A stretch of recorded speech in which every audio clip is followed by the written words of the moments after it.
Most people assume emotional spending begins when something expensive appears in front of them, yet the process often starts much earlier inside ordinary moments that feel completely harmless. You finish a difficult day carrying frustration, disappointment, stress, boredom, loneliness, or exhaustion, and without consciously noticing the transition, your attention begins searching for relief through something external. The search rarely feels dangerous because the brain is not thinking about money at that moment, instead focusing entirely on reducing emotional discomfort through immediate psychological comfort. A notification appears advertising a discount, a recommendation surfaces while scrolling, or a familiar online store quietly presents something that seems surprisingly relevant. The product itself is often less important than the feeling attached to purchasing it, because the mind begins associating ownership with relief, control, excitement, or improvement. For a brief moment, the purchase feels reasonable, logical, and deserved, especially after a difficult experience that created emotional tension requiring some form of release. Behavioral researchers have repeatedly observed that spending decisions frequently emerge from emotional states rather than objective evaluations of necessity, utility, or long-term financial value. This does not mean people are irrational, because emotional decision-making evolved as a survival mechanism helping humans respond quickly to changing circumstances. The problem emerges when systems designed to trigger consumption become increasingly effective at identifying vulnerable emotional moments throughout everyday life.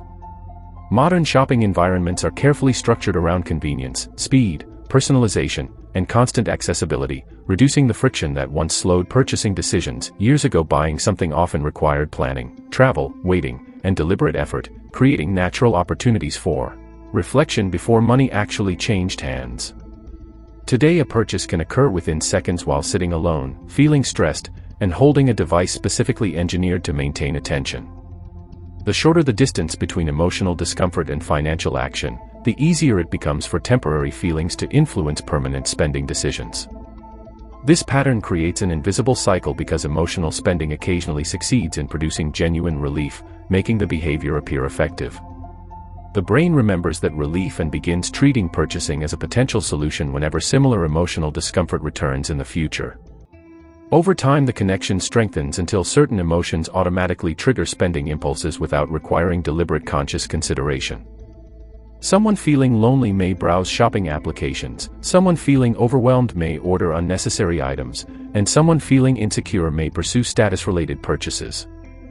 Although the products differ dramatically, the underlying psychological mechanism often remains surprisingly similar across many spending situations. The purchase creates anticipation, anticipation creates dopamine activity, and dopamine activity temporarily shifts attention away from whatever emotional burden existed beforehand. Many people incorrectly assume happiness arrives after receiving the item, yet anticipation frequently produces stronger emotional effects than ownership itself. Once the package arrives and novelty begins fading, the original emotional issue often remains largely unchanged beneath the temporary excitement. The stressful job still exists, the relationship difficulties remain unresolved, and the underlying anxiety continues demanding attention despite the completed purchase. Because the emotional problem persists, another purchase eventually appears attractive when discomfort returns during future moments of vulnerability. This is why emotional spending can feel strangely unsatisfying despite producing genuine excitement throughout the buying process itself. The experience resembles drinking salt water while feeling thirsty because temporary relief arrives alongside conditions that encourage future repetition. Financially, the consequences often emerge gradually rather than dramatically, making the pattern difficult to identify during its early stages. Few people experience immediate financial collapse from occasional emotional purchases, yet repeated small decisions can quietly reshape long-term financial outcomes. A subscription here, an unnecessary upgrade there, and a collection of impulse purchases eventually begin competing against future financial priorities. Money that could have strengthened savings, reduced debt, increased flexibility, or created security becomes redirected toward temporary emotional management. The hidden cost extends beyond the actual price displayed during checkout because every dollar represents alternative opportunities that disappear simultaneously. Behavioral economists often describe this concept through opportunity cost, highlighting how choosing one financial path automatically eliminates countless others. Most emotional purchases feel affordable when evaluated individually, yet their cumulative effect becomes visible only after months or years have passed. This delayed visibility creates a psychological challenge because human beings naturally respond more strongly to immediate rewards than distant consequences. The emotional benefit arrives now while the financial consequence develops slowly, creating an imbalance that encourages repetition of the behavior. Companies understand this tendency extremely well and frequently structure purchasing experiences around minimizing awareness of future financial trade-offs. One-click ordering, automatic renewals, flexible payment systems, and personalized recommendations all reduce psychological resistance surrounding spending decisions. These systems are not inherently harmful because convenience can provide legitimate value, yet they interact powerfully with emotional vulnerabilities. The result is an environment where emotional spending requires very little effort while financial restraint often demands deliberate awareness and self-observation. Many individuals mistakenly interpret this struggle as evidence of weak discipline, when the reality involves a complex interaction between psychology and environment. Willpower alone rarely solves recurring financial behaviors because emotions operate faster than analytical thinking during moments of heightened stress. Sustainable change typically begins through awareness rather than restriction, allowing people to recognize patterns before attempting to eliminate them. A useful question involves asking what emotional need exists beneath the urge to purchase something immediately. Sometimes the answer reveals boredom-seeking stimulation, stress-seeking comfort, insecurity-seeking validation, or exhaustion-seeking reward after difficult experiences. The purchase may address the symptom temporarily while leaving the underlying emotional need largely untouched. Recognizing this distinction creates an important shift because attention moves away from the product and toward the actual source of discomfort. Instead of asking whether an item seems desirable, the question becomes why the desire feels unusually urgent right now. Urgency often provides valuable information because emotional spending frequently depends upon speed and reduced reflection. When awareness interrupts automatic behavior, the emotional impulse becomes easier to observe without immediately acting upon it. This does not require rejecting every enjoyable purchase because spending money can absolutely support meaningful experiences and personal satisfaction. The critical difference involves intentionality, where purchases align with genuine values rather than functioning primarily as emotional escape mechanisms.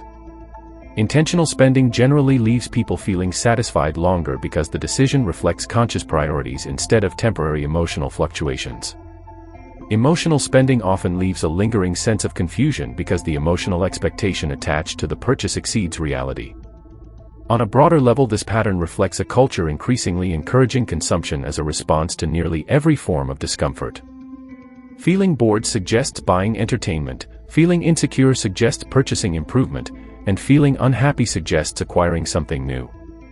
The message appears repeatedly across advertising, social media, and everyday conversations until consumption begins resembling emotional self-care. Yet many of the experiences most strongly associated with long-term well-being involve activities requiring relatively little spending. Supportive relationships, physical movement, meaningful work, adequate rest, personal growth, and community involvement often provide deeper emotional stability. These sources of well-being rarely generate the same immediate excitement as purchasing something new, yet their effects frequently last much longer. The challenge is that long-term emotional resilience develops gradually while consumer solutions promise immediate emotional change. Human psychology naturally gravitates toward immediate relief, especially during periods of uncertainty, stress, or persistent emotional fatigue. Understanding this tendency does not eliminate it, but awareness creates space between feeling and action. Within that space, people gain the ability to choose responses aligned with longer-term goals rather than temporary emotional impulses. Over time, this shift changes the role money plays in everyday life because spending becomes a tool rather than an emotional coping strategy. Financial progress often depends less upon dramatic sacrifices and more upon recognizing the hidden motivations influencing ordinary daily decisions. When emotional spending decreases, the financial benefit matters, yet the psychological benefit may be even more significant. Instead of repeatedly seeking relief through consumption, people gradually develop confidence in their ability to face emotions directly. That confidence strengthens decision-making across many areas of life because awareness replaces automatic reactions during difficult moments. The real cost of buying things to feel better therefore extends beyond money, reaching into habits, identity, emotional resilience, and long-term freedom. Every purchase tells a small story about what matters, what feels missing, and how someone attempts to navigate discomfort. Learning to recognize those stories creates an opportunity to spend with greater intention while understanding the emotional forces operating beneath the surface. The goal is not perfection, restriction, or guilt, but a clearer relationship between feelings, choices, and the financial future being built over time. When money stops carrying the responsibility of fixing emotional discomfort, it becomes easier to use it for purposes that genuinely support life. That shift rarely happens overnight, yet each moment of awareness gradually weakens patterns that once seemed automatic and unavoidable. Over months and years, the accumulated effect can transform not only financial behavior, but also the relationship someone has with themselves. Then subscribe for more emotional finance stories that help you understand not just what people do with money, but why they do it. The better you understand your behavior, the better your financial decisions become.